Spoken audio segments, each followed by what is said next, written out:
المؤمن الله به د قیامت پر ورځ د مؤمن بنده ځان ته رانږدې کړي د څه دپاره حساب کتاب دپاره جرګې دپاره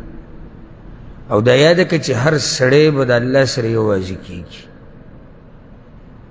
هر سړی به د الله سره یوازې کېږي دې باره کې یو حدیث سره روان دی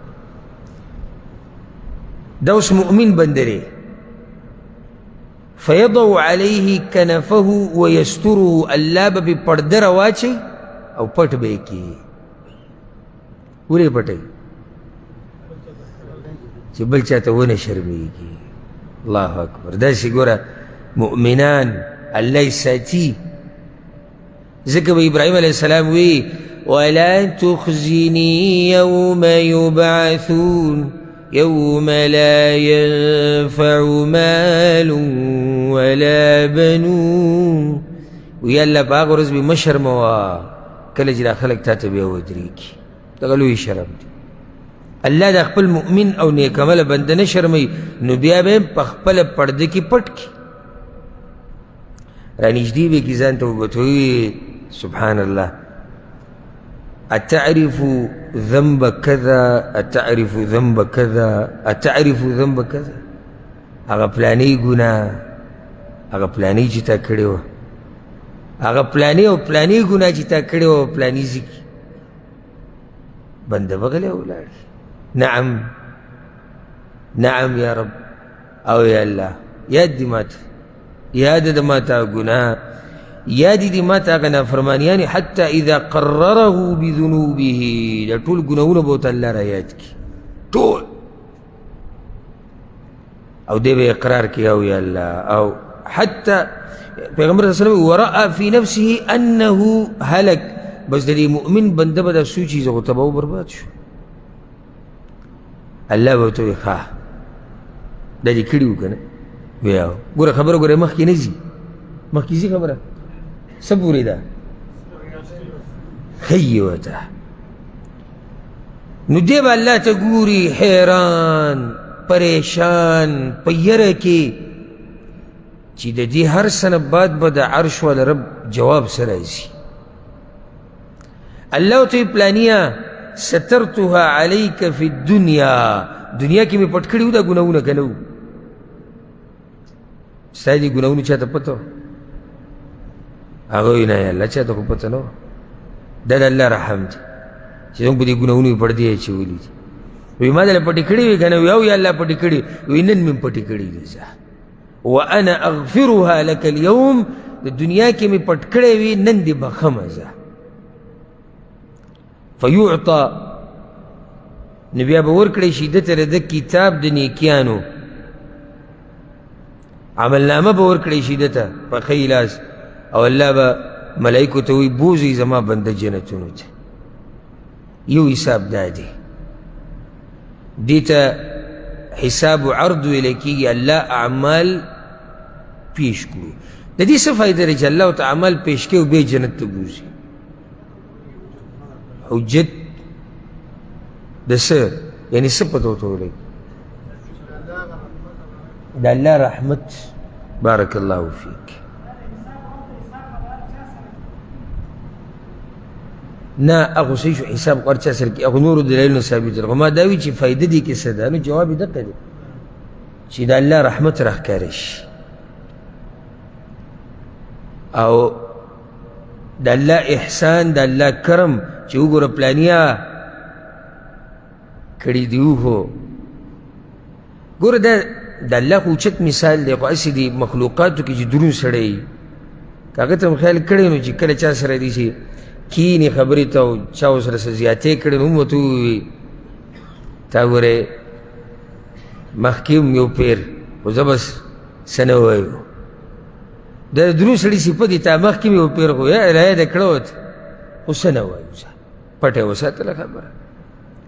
نو سم خیال دی چې د هغه عظیم الشان رب ته مخامخ شي دغه دروند مؤمن بنده نو د هغه سره بیا د الله معامله دا ده نو دویم حساب ما تاسو ته ووایي حساب النقاش دی دې کې مناقشه به کېږي مطلب څه دی یعنی د بنده نه به نتیجه غوښتې کېږي چې دا دومره نعمتونه درکړي تا څه وکړو دا دې ولې وکړو دا داسې دا داسې دا داسې او دا خبرې به کي لکه ګوره د هسې کافرانو باره کې راځي په قرآن کې په سورة الاحقاف کې ويوم يعرض الذين كفروا على النار أذهبتم طيباتكم في حياتكم الدنيا واستمتعتم بها دا کافران مخامخ کړی شي جهنم ته بیا به ورته الله وایي ګوره د دنیا هغه نعمتونو نه تاسو ښه مزې اخیستې څه چې مې زړه غوښتو هغه م کړي وو دا م کړي وو داسې م کړي و دلته حساب د نقاش دی ولې څنګه مناقشه روانه او چې دا چا سره وشو نو دا سړی څه دی هلاک دی دې کې درته بل دلیل پیش کړم ډېر مزېدار دا په صحیح مسلم کې حدیث دی ابو هریره رضی الله عنه وی یو پیر دا ملګري د پیغمبر صلی الله علیه وسلم سره ناست وي تپوس وکړو یا رسول الله ای د الله پیغمبره هل نرى ربنا یوم القیامه موږ به د قیامت په ورځ الله وینو دیدن به یې کوو هغه ورته ووی د ورځې چې کله دا په اسمان کې وریځې نه وي نو تاسو دا نور څنګه یې نه وي څه تکلیف درته وي وی لا یا رسول الله هېڅ تکلیف نه وی بیا چې کله تاسو د څوارلسمې سپومۍ نه او وریځې نه وي نو څه تکلیف تاسو ته وي په کتو کې وی نه یا رسول الله ښه واضح ښکاري نو پیغمبر صلی الله علیه وسلم ورته وی په الله مې دې قسمي څنګه چې دې نور ته کتو کې تاسو ته تکلیف نه وي دې سپومۍ کې سپومۍ ته کتو کې دغه شان قیامت په ورځ به ټولو مؤمنانو ته د هغوی رب ښه واضح ښکاره کېږي او دې مطلب دا دی چې دا نه چې داسې نه لکه څنګه چې سپومۍ والعیاذ بالله نه دا مطلب نه لکه ګوره سپومۍ چې د څوارلسمې په اسمان کې موږ وینو نو هر سړی په خپل کور کې کښېني که نه ګڼه ورځ جوړېږي هېڅ رش نه جوړي جنتیان به دغه شان خپل رب په خپلو خپلو ځایونو کې کښېني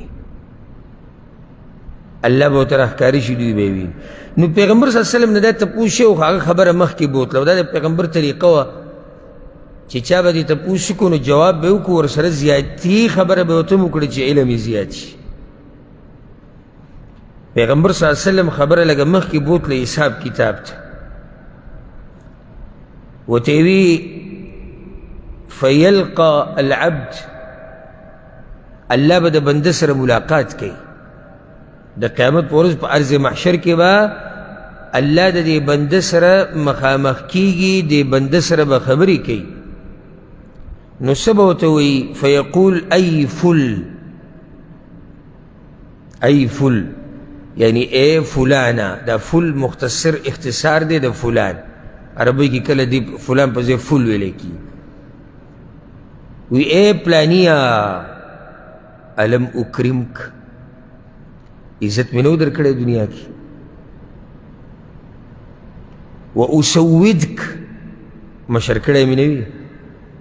مشرتیا میں در کڑے و ازوجک خزم میں در کڑے و بچی میں در کڑے و اسخر لک الخیل والابل اس او اوخ می تا ته مسخر کړي نو سوریان دي بکولي او پرېښودی مې وي ترأس و تربع مشرتیا دي کوله او یو ځي ته او بل ځي ته تللی او زما د دې نعمتونو نه دې ښه مزې اخیستې وي هغه وایي او یا الله داسې وه الله ورته وایي افظننت انک ملاقیه چېرته زړه کې دا راغلي و چې ته ما سره ملاقات کې هغه ورته وایي نه یا الله دا خبره زما زړه کې نه دا اوس کافر دی مناقشه روانه زه دا دلیل په مناقشه پیش کړو چې کله دی دا ووایي چې نه ماته پته نه یا ما دا سوچ نه وکړی یا زما په دې یقین نه الله ورته وایي فاني انساک کما نسیتني نو زه دې نن داسې هېروم لکه څنګه چې تا زه هېر کړی و بیا به ورسره میلاو شي دویم پیر ګوره الله ورته ما ته عزت نه و درکړی ښځه او بچي مې درکړي وو قسمه قسم نعمتونه مې درکړي زما په دې نعمتونو کې ستا ناسته پاسته وه که نه وي او یا الله ستا دا ګمان و یقین و چې ته ما سره میلاو شوې نه یا الله بیا به ورته الله وایي ما داسې هېر کړی لکه څنګه چې دې زه هېر کړی وم په دریم پیر به ورته بیا الله ووایي چې ما تاله دا درکړي وو ما تاله دا درکړي وو دا مې درکړي او یا الله نو ستا دا ګمان و یقین و چې ما سره میلاو شي نو دی به وایي چې یا ربي آمنتو بکا ما په تا ایمان راوړی ما ستا په کتابونو ایمان راوړی دی ما ستا په پیغمبرانو ایمان راوړی دی وصلیتو وصمتو وتصدقتو ما منځونه م کړي دي ما روجې م نیولي دي ما صدقې م ورکړي او لګیا به دا د خیر د اعمال به شماري الله ته چې کله دی دا خبره وکړي الله به ورته وایي ها هنا اذن نبي هلک سیټ ته شه دلته ودرېږه ولې سیټ ته کړو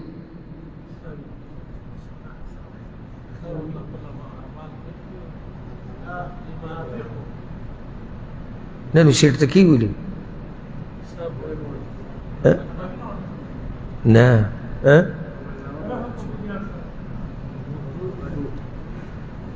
سیټ ته کوي ولې د دې دپاره چې اوس ستا قصه اوږده ده ځکه چې تا دعوه ده د نیکو اعمالو وکړه ته ودرېږه ګواهان خبرې دي دا خو داسې خو نه ده ما مونځ کړی دی څنګه تا مونځ کړی ما روجې نیولې څنګه ما ایمان راوړی څنګه ودرېږه دلته ودرېږه الآن نبعث شاهدنا عليك الله به ورته وایي چې ودرېږه موږ د باندې ګواهان راولو لږ صبر وکړه څومره عدل او انصاف والا باچا دی وی یتفکر فی نفسه دا سړی به ځان سره په سوچ کې پرېوځي چې من ذا الذي یشهد علی دا به څوک ګوایي کوي فیختم علی فیه الله به د ده په خوله باندې مهر ووایي ويقال لفخذه ولحمه وعظامه انطقي بیا به د دې پتون او رون ته او غوښې ته او اډوکو ته او هر څه ته وویلی شي خبرې کوئ هغه ټول به هر څه بیان کړي چې ده څه کړي ده او څه نه دي کړي دا خبره الله قرآن کې هم کړې ده اليوم نختم على أفواههم وتكلمنا أيديهم وتشهد أرجلهم بما كانوا يكسبون الله يزبل بدي خلم وروهم بس دا بدن به خبري كين اوس د دې نه اخوا بل کوم ګواه الله ته پیش کړي دا دې دپاره وذلك ليعذر من نفسه دا الله دې دپاره دا کار کوي پیغمبر صلی الله علیه وسلم چې عذرونه ختم کړي عذرونه او دا هغه سړی دی پیغمبر صلی الله علیه وسلم وایي چې ده ته الله په غضب کې دی نو به تباه شو ګوره الله ناشنا طریقې سره حساب کوي مناقشه ښه پوره د بنده سره کړي دي نه دي وکړي هغه یې او ما کړي چې کړي دي دلیل نو د دې نه بل مضبوط دلیل څه دی چې ستا بدن په خپله په تا ګویي وکړي او دا زموږ دپاره د یېرې خبره هم ده او د سوچ خبره هم ده هسې صرف په یو غوږ اورېده او په بل باندې ویسته دا مطلب نه دی دا ستا دا بدن دا تا چې کوم دلته راوړی دا ستا باندې ګویي کوي د قیامت په ورځ بېغمه شه که نیکیانې کوې نو هم بېغمه شه که بدیانې کوې هم بېغمه شه داسې دلیل درته الله پیش کړي چې ته ورته حیران شي او الله خو ښه واضح حساب کوي لکه سورت بني اسرائیل سورت الاسراء فأولك الله سوي زبق قيامت برز بندته ويما اقرأ كتابك كفى بنفسك اليوم عليك حسيبا الله ويزبق بندته ويما چه داست عملنا مده پخپله والولا منگ دا سرگوره سا ظلم زیادتینه ده کڑا خود تیو ورزا آیا داست اعمال دا جنت طول آیت دی ستا دا کر دا با اللہ تا تا پخپله خی گوره پخپله به ته د خپل عمل نامه ګوري نو الله چا سره ظلم نه کوي څه چې دي کرلي دي مقه برېبې نور څه تا ته نه میلاویږي او هر نفس خپل بوج اوچتوي د بل چا بوج هم په تا نه ایښودی کېږي د هغې نه بعد حدیث راوړی دی دا د انس بن مالک رضی الله عنه حدیث دی پیغمبر صلی الله علیه وسلم دا خبره کړې ده یجاء بالکافر یوم القیامه قیامت په ورځ به کافر راوستی شي د الله مخې ته فیقال له نو ده ته به وویلی شي أرأيت لو كان لك ملء الأرض ذهبا دي كافر ته الله وی دي جهنمی ته وی که چېرته د ځمکې د ډکوالي په اندازه تا سره سره زر وی اکنت تفتدي به دغه سره زر تا د دې جهنم نه د بچ کېدو دپاره بیا ورکول هغه وی نعم یا الله ولې مې نه ورکول سوچ کوي د سرو زرو ځمکه ډکه ده د سرو زرو نه دی ورکوي دې دپاره چې د جهنم نه بچ شم الله ورته وایي قد كنت سئلت ما هو ایسر من ذلك ما خو تا نه ډېر اسان څه غوښتلي وو تا هغه نه و کړي نن دغه ټوله ځمکه قربانۍ خو دا نه قربانېږي الله وایي ما خو تا نه ډېر معمولي څه غوښتلي خو تا هغه معمولي څه نه دي کړي ډېر اسان و که تا کړی وی ډېر لږ و که تا کړی وی خو تا هغه لږ څه نه دي کړي اوس نن ته وایي چې زه دا ځمکه که د سرو زرو نه ډکې شي ورکوم خو چې جهنم نه بچ شم دا نه بچ کېږي او دا سورة المعارج کې الله به دې خبرې وضاحت کړی چې دا جهنم به ارمان کوي چې دا زوی مې قرباني کړی دا ښځه مې قرباني کړی دا بچي دا رور دا هر څه مې قرباني کړی او زه د دې جهنم نه بچ شو خو الله وی قبلیږي نه په هغه ورځ د کمې دنیا دپاره چې نن ته د الله نه غافل یې د کمې دنیا دپاره چې تا نن د الله دین ته شا کړې ده د کمو بچو دپاره چې تا دینداري پرېښودې ده د کمې ښځې دپاره چې تا دینداري پرېښودې ده د کم مور پلار دپاره چې تا د الله دین ته شا کړې ده دا ټول هر څه د قیامت په ورځ به ته ارمان کې چې دا زه ورکم او قرباني کم چې د جهنم نه به بچ شم خو بچ کېدی پرې نه شي او ځکه یو حدیث کې دا هم راځي دا حدیث امام بخاري راوړی بل ځای کې وإن الله يقول لأهون أهل النار عذابا په جهنم کې چې د ټولو نه چا کمزورې عذابي قیامت په ورځ به الله هغه سړي ته دا وایي لو أن لك ما في الأرض من شيء كنت تفتدي به که چېرته دنیا کې چې څه دي دا تا سره وی اوس په دې آخرت کې تا به قربان کړی وی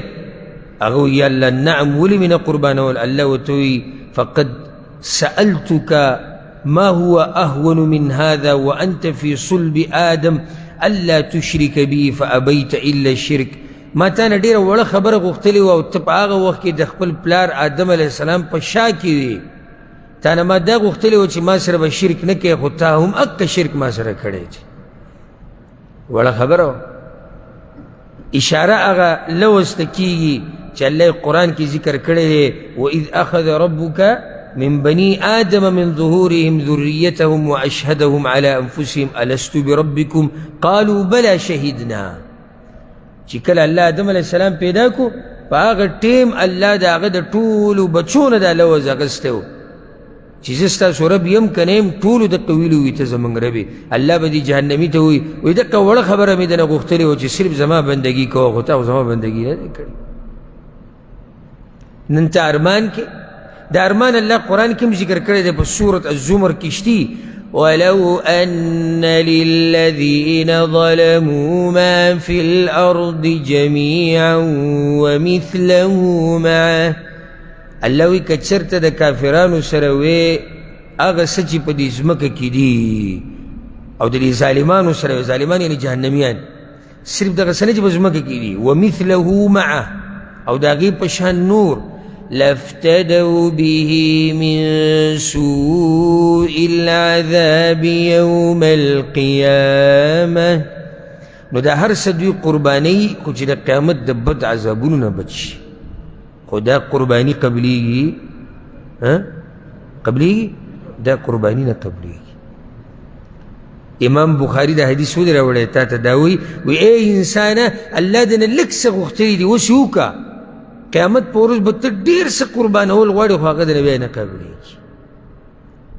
اوس تا ته الله څه ویلي دي؟ وایي زما بندګي کوه، دا څه ګران کار دی. وایي شرک مه کوه، ښه واضح یې درته ویلي دي. مونځ کوه، اودس کوه، روجې نیسه، زکات ورکوه، حج او عمره کوه، ذکر او اذکار کوه، علم کوه، نور چې کوم عبادتونه هغې درته ښوولي دي د آخرت سختو ته وګوره او دې عبادتونو ته وګوره، هېڅ هم نه دي. ګورې هېڅ هم نه دي. د قیامت پر ورځ به لوی ارمان وکړي، لوی ارمان چې هغه اسان مونځ ما کړی وي، ارمان چې هغه یو څو روپاټۍ ما د الله په لار کې لګولی وی، نن ته هغه ټوله ځمکه قربانول غواړې خو هغه نه قربانېږي. ارمان چې ما هغه معمولي وخت د الله د دین دپاره ورکړی وی، ارمان چې ما هغه بچي د الله د دین دپاره وقف کړی وی، ارمان چې ما هغه بچو ته دین ښوولی وی، ارمان چې ما په دې دین کې ځان خاورې کړی وی. خو په هغه ورځ دا ارمانونه به فایده نه درکړي. نو دا هم اوس یو سړی وایي چې امام بخاري باب راوړی دی چې باب په بیان د دې کې چې چا سره مناقشه وشوه دی هلاک دی. نو دا هم یو قسم مناقشه ده که نه؟ الله ورته وایي ګوره ما د نه لږ څه غوښتلي وو تا نه دي کړي، مناقشه ده، خبره اتره ده په حساب کې. و د دې نه بعد دا حدیث چې کوم دی په دې باب کې دې ته غوږ کېدی، دا حدیث دی د عدي بن حاتم رضی الله عنه. عدي بن حاتم وی پیغمبر صلی الله علیه وسلم دا خبره کړې ده، ما منکم من احد الا وسیکلمه الله یوم القیامه. په تاسو کې هر څوک چې دی د ده سره به د قیامت په ورځ الله خبرې کوي. دا ډېره د یېرې خبره ده. ما منکم په تاسو کې، دا په تاسو کې ما او ته هم داخل یو. نو دې ته ښه غوږ کولاو که چې الله به په خپله تا سره د قیامت په ورځ خبرې کوي. لیس ډېر وضاحت دپاره درته دا ووي، لیس بین الله و بینه ترجمان. د دې سړي د دې بنده او د الله په منځ کې به ترجمان نه وي، ډایرکټ خبرې به کېږي. ډایرکټ خبرې به ستا د الله سره کېږي. په منځ کې څوک نشتی چې د الله خبره تاله راوړي ستا هغه الله ته وړي، نه ډایرکټ خبرې دي. ثم ينظر فلا يرى شيئا قدامه ثم ينظر بين يديه فتستقبله النار. دا سړی به چې د حساب کتاب ته ودرېږي او الله ورسره خبرې کوي، دی به مخې ته وګوري، لټۍ به لار د وتو د بچ کېدو خو لار به ورته میلاو نه شي. او چې وګوري مخې ته د جهنم دا غړمبه به ویني، دا جهنم به ویني. فمن استطاع منكم ان يتقي النار ولو بشق تمره. پیغمبر صلی الله علیه وسلم وی هغه اور د دې چې هر ځای کې به ویني، دا ګوره ډېر سخت اور دی. نو که څوک ځان بچ کولی شي د دې اور نه په دنیا کې، ځان پې بچ کوي، که نور د سره هېڅ هم نه وي، د کجورې یو وړه ټوکړه د سره کور کې پرته وي، دا د الله په لار کې ورکړه چې د عذاب نه بچ شي. د کجورې یو وړه ټوکړه ورکړه. دا بل حدیث ته هم دا هم دې په شان دی، بیا خبره کوو. دی حدیث کی دام دا عدی ابن حاتم حدیث تے پیغمبر صلی اللہ علیہ وسلم وی اتقوا النار، دا جہنم نہ ویریگی دیر سخت عذاب دے. ثم اعرض و اشاح، بیا پیغمبر صلی اللہ علیہ وسلم تاو شو دا مخی والو، بیا وی اتقوا النار ویریگی دا جہنم نہ، بیا مخ والو اگر طرف تاو شو. ثلاثا دری پیری دا کارو کو حتی ظننا انه ينظر الیها. صحابه کرام وی زمونږ دا یعنی ګمان شو، یقین شو دا پیغمبر چې دا مخ اړی خبره وکړي، بیا مخ واړی خبره وکړي مخ واړی، مونږ وی لکه جهنم ته چې ګوري او مخ ته اړی. بیا وی اتقوا النار. درې پیرې دا اور به هم سوري چې پیغمبر امت ته داسې په شد امت سره وی د دغه اور نه ویریږئ ولو بشق تمره، که نور د سره هېڅ هم نه وي که نه، د کجورې یو ټوکړه یو حصه د سره کور کې پرته وي، دا غریب له ورکړه خو چې ته پې د اور نه بچ شي. فمن لم یجد، که تا سره د کجورې دا ټوکړه دا ټنګره او دا معمولي کجورې د سره هم نه وي که نه کور کې، فبکلمة طیبه، ښایسته خبره د دین خبره چاته کوه چې الله دې پې د جهنم نه بچ کړي، خو ځان بچ که د جهنم نه. دی حدیث کې ډېرې فایدې دي دواړو حدیثونو کې. اولنۍ فایده دی حدیثونو کې دا ده چې الله به خبرې کوي د قیامت په ورځ ځکه چې الله پیغمبر صلی الله علیه وسلم وایي الله به خبرې کوي د هر چا سره نو د الله دپاره صفت د کلام دا شتي الله به خبرې کوي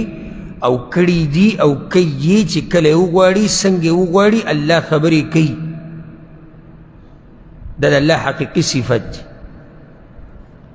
موږ د الله صفات ثابتو هر چې کیفیت دي پهې کې بیا خبرې نه کوو اخوا کیفیت و علم موږ سره نشته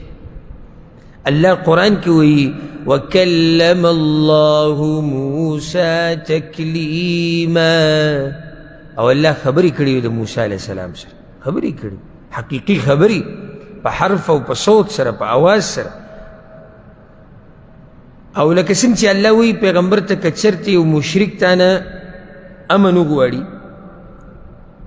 فاجره حتى يسمع كلام الله نو وخت وله ورکه چې دی د الله خبرې واوري لکه اوس یو مشرک راشي مؤمنانو ته وایي چې ما له وخت راکړي چې زه د الله دا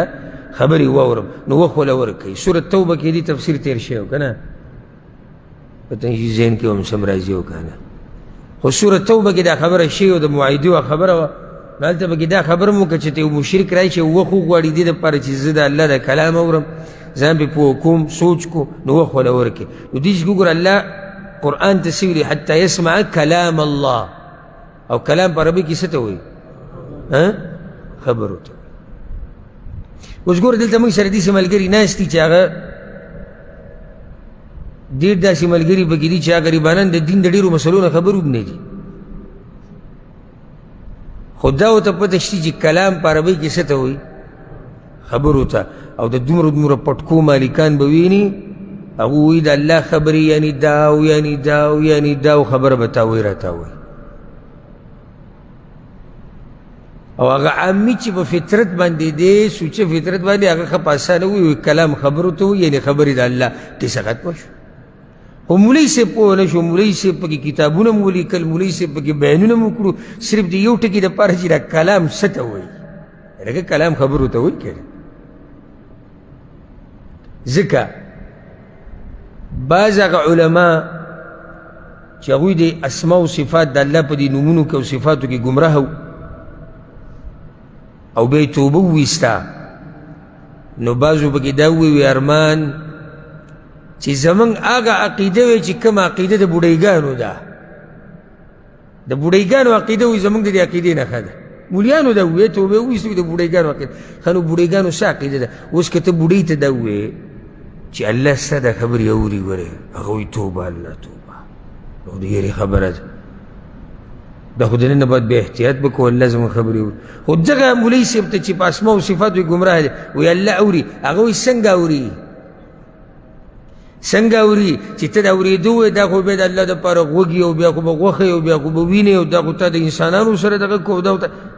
کوم ځي ته لاړ او بوډۍ ته چې وایي چې الله اوري نو بوډۍ ویرېده وایي الله اوري دا خو به احتیاط پکار دی نو د بوډۍ عقیده ښه نه وه اوس ته لاړ شي کلي ته کور ته خپلې نیا ته ووایي خپلې مور ته ووایي چې ابۍ الله د دنیا اسمان ته راکوزېږي د شپې په آخرنۍ برخه کې چې څه ترې وغواړه وغواړه ابۍ غریبه به راپاسي الله ته به ودرېږي وبه ژاړي خپلو بچو ته کشرانو ته به مو ووایي الله دا ټیم دنیا اسمان ته راکوزېږي خو مولوي صاحب ته ووایه هغه وایي څنګه راکوزېږي او دا راکوزېده څنګه او دا کله او دا نو د بوډۍ عقیده ترې ښه شوه نو هغه مولیانو چې توبې وویسته په خپل اقرار وکړو زمونږ د عقیدو نه خو د بوډیګانو د عقیدې ښه وي اوس دلته پیغمبر وایي الله به څه کوي د بنده سره خبرې زمونږ په ایمان دي بس الله به خبرې کوي څنګه چې د هغه د شان سره ښایي اوس دې ځای کې ګوره پیغمبر صلی الله علیه وسلم وایي چې دا سړی به وګوري مخې ته او یو حدیث کې داسې راغلي دی ښه فینظر ایمن من دی به اول ښی طرف ته وګوري بیا به ګس ته وګوري فلا یرا الا ما قدم هر طرف ته به ده ته د هغه اعمال ښکاري که دیزي ته ګوري دته اعمال ولاړ دي که دلته ګوري دلته اعمال ولاړ دي مخې ته به وګوري نو جهنم به ورته ښکاري د دې څه مطلب دی حالانکه یو حدیث کې داسې هم راغلي دي چې دی به هر طرف ته وګوري هر طرف ته به وګوري یمین ته به مو ګوري شمال ته به مو ګوري هر ځای کې به د جهنم ښکاري او د بل روایت کې چې هر ځای کې به اعمال ښکاري. د دې اوس څه مطلب دی؟ نو زه دې پوه کوم، مختصر ځان پوه کاږه. ده اعمال ښکاري مطلب دا چې ده ته به میلاویږي هغه څه چې څه ده کړي دي، بله لار نشته. د دې یېرې خبره ده. اوس تا مرضي ده چې ستا هلته څه لیده غواړي. نو دویمه دا دې ښی او ګس او مخې ته ولې ګوري؟ لار د تېښتې، چې څه لار به د بچ کېدو نه یاره. لکه کله ته څوک راونیسي راګیرې کړي که نه حساب ورسره کې، نو دې کله ښی ته ګوري کله ګس ته ګوري او موقع برابروي. که څه لار پیدا شو نو زه به وځم. دا سړی د الله سره ولاړ له حساب کتاب ډېر سخت دی، نو دې لار ګوري خو لار نشتی، صرف جهنم ویني. اوس سوال دلته دی چې دی دا جهنم ولې عرضي کېني؟ نو جهنم په دې نه چې جهنم راګیر کړی د هر څه، هلته په جهنم چې تېر شي نو د جهنم نه به واوړي، چې تېر شوی نه خو تا ته دقه جهنم ښکاري. اوس به ورسېدی ښی طرف ته دی ګوري، ګس ته ګوري، هر طرف ته چې ګوري جهنم ښکاري. ښی ته اعمال، ګس ته اعمال، سیده چې ګوري جهنم. بچ کېدو لار څه ده؟ نو پیغمبر درته د بچ کېدو لار وښوه که نه؟ وایي که څوک د دغه جهنم نه په یو عمل بچ کېدی شي نو نن یې وکوي. اگر که یعنی سبحان الله دا هغه وړوکی عمل د الله پیغمبر ذکر کو، اگر که د کجوري یو ټوکړه راواري د الله په لار کې ورکړي، خو ورې که خو ځان د دغه سخت عذاب نه بچ که، ځان دغه سختي نه بچ که. او ځکه یو حدیث کې داسې راځي، دا هم د عدي ابن حاتم حدیث دی، اوږد حدیث دی، زه هغه حدیث ټول نه وایم. هغې کې دا دي چې پیغمبر صلی الله علیه وسلم وایي د قیامت په ورځ به تاسو کې یو سړی لازم د الله سره ملاقات کوي او د الله سره به خبرې کوي، او الله به ورته څه وایي؟ ما تا ته پیغمبر نه و درلېږلی؟ هغه به وایي الله رالیږلی دی. الم اعطیک مالا، مال مې نه و درکړی، خپل فضل او رحم او کرم مې پتا نه و کړی؟ هغه به وایي بله یا الله کړی دی و. و دغه خبرو په دې منځ کې فینظر عن یمینه، دی به ښی ته وګوري فلا یرا الا جهنم، جهنم به ښکاري. ګس ته به وګوري جهنم به ښکاري. نو پیغمبر صلی الله علیه وسلم ځان بیا بچ کوي د دغه اور نه، اگر که د کجوري په یو ټوکړه باندې دومره سخت اور دی. نو دې سره دا باب هم اختتام ته ورسېدو او دا مسله مواضح شو چې قیامت په ورځ